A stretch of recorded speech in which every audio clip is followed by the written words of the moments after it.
அனைவருக்கும் வணக்கம். என்னுடைய ஸ்டேட்டஸை ரெகுலராக பார்த்துட்டு இருக்கிற அனைத்து நல்ல உள்ளங்களுக்கும் என்னுடைய இனிய காலை வணக்கங்கள். இன்றைய வியாழக்கிழமை உங்களுக்கு மிகவும் அருமையான நாளாகவும் அற்புதமான நாளாகவும் வெற்றி தரும் நாளாகவும் தன்னம்பிக்கையும் தைரியத்தையும் தன லாபத்தையும் பொருள் லாபத்தையும் தரும் நாளாகவும் அமையட்டும் என்று எல்லாம் வல்ல இறைவனை வேண்டுகிறேன்.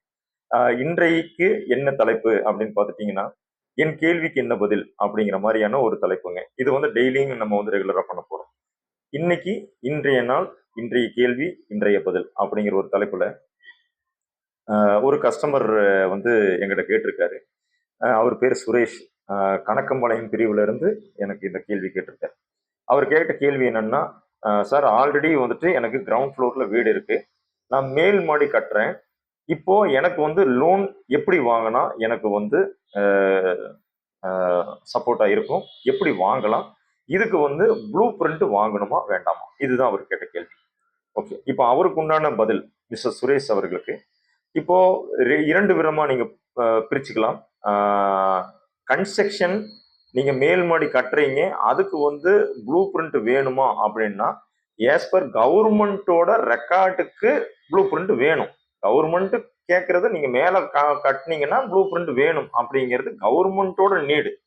பட் நம்ம லோனுக்குன்னு போறப்போ மேல் மாடி கட்டுறதுக்கு ப்ளூ பிரிண்ட் வேணுமா அப்படின்னு கேள்விக்குன்னு வர்றப்போ, நீங்க மேல் மாடி கட்டக்கூடிய அந்த கட்டடம் நீங்க கட்டுமான கடனா வாங்கணும்னா, கட்டுமான கடனா வாங்கணும்னா கட்டாயம் ப்ளூ பிரிண்ட் தேவை. அதே எனக்கு அப்படி தேவை வேண்டியதில்லை. எனக்கு அந்த ஒரு 5 பைசா 10 பைசா 5 பைசா வட்டி வித்தியாசங்கள் முன்ன பின்ன வந்தா பரவாயில்ல அப்படின்னு நீங்க ஃபீல் பண்ணீங்கன்னா அந்த ப்ளூ பிரிண்ட் தேவையில்லைங்க. இதுக்கு நம்மளுடைய பழைய எக்ஸிஸ்டிங் ப்ளூ பிரிண்ட் இருந்தாவே நம்ம அந்த ஏற்கனவே இருக்கிற கிரவுண்ட் ஃப்ளோரை நம்ம அடமான கடனா வச்சு அமௌண்ட்டை முழு தொகையை வாங்கி ஒரு 10 லட்சம் ரூபாய் மேல் மாடி கட்டுறதுக்கு தேவை இருக்குங்கிற பட்சத்தில் 10 லட்சம் ரூபாய் முழு தொகையா முழுவதுமாவே நம்ம வாங்கிட்டு நம்ம மேல் மாடியை கட்ட ஆரம்பிச்சுக்கலாம். இது ஒருவேளை நான் கிரவுண்ட் ஃப்ளோருக்குமே ப்ளூ பிரிண்ட் வாங்கல அப்படிங்கிற பட்சத்தில் உங்கள்கிட்ட ஆல்ரெடி ப்ராப்பர்ட்டி டேக்ஸ், தண்ணி வரி, அப்புறம் இபி லைன் எல்லாமே உங்ககிட்ட இருக்கும். அப்படிங்கிறப்போ அந்த ப்ராப்பர்ட்டி டேக்ஸை வச்சு கூட நம்ம நம்ம கட்டிட அனுமதி இல்லாம அடமான கடன் வாங்கிக்கலாம்.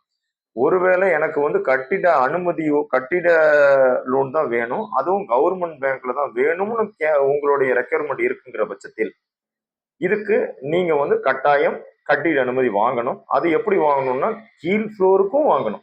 ஆல்ரெடி நான் ப்ளூ பிரிண்ட் வச்சிருக்கிறேனுங்க, மேல் மாடிக்கு மட்டும் வாங்கிட்டோம்னா அப்படின்னு உங்க கேள்விக்கு, ஏற்கனவே கீழ் கிரவுண்ட் ஃப்ளோருக்கு வாங்கியிருக்கிற ப்ளூ பிரிண்ட் காலாவதி ஆயிருக்கும். அதனால மறுபடியும் நீங்க கிரவுண்ட் ஃப்ளோருக்கும் வாங்கணும், மேல் மாடிக்கும் வாங்கணும்.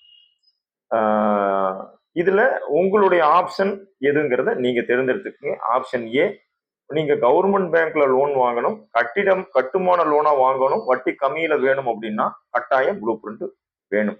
இல்ல எனக்கு ஒரு 10 பைசா 5 பைசா முன்ன பின்ன எனக்கு இருந்தா பரவாயில்ல, எனக்கு இந்த செலவுகள் ஒரு 1 லட்சம் 1.5 லட்சம் இந்த அனுமதி செலவுகளுக்கு நான் அது என்னால இப்ப பண்ண முடியாதுங்கிற பட்சத்தில் நீங்க தாராளமா ஏற்கனவே இருக்கக்கூடிய ப்ளூ பிரிண்டை வச்சு கூட நீங்க அடமான கடன் வாங்கிக்கலாம். அந்த ப்ளூ பிரிண்ட் இல்லை அப்படிங்கிற பட்சத்தில் உங்ககிட்ட இருக்கக்கூடிய ப்ராப்பர்ட்டி டேக்ஸ், இபி பில்லு, தண்ணி வரி வச்சு நீங்க அடமான கடன் வாங்கிக்கலாம். அந்த அடமான கடனை வச்சு நீங்க கட்டணம் கட்டிக்கலாம். உங்கள் தகவல் உங்களுக்கு எளிதா இருக்கும் நான் நம்புறேன். நன்றி, வணக்கம்.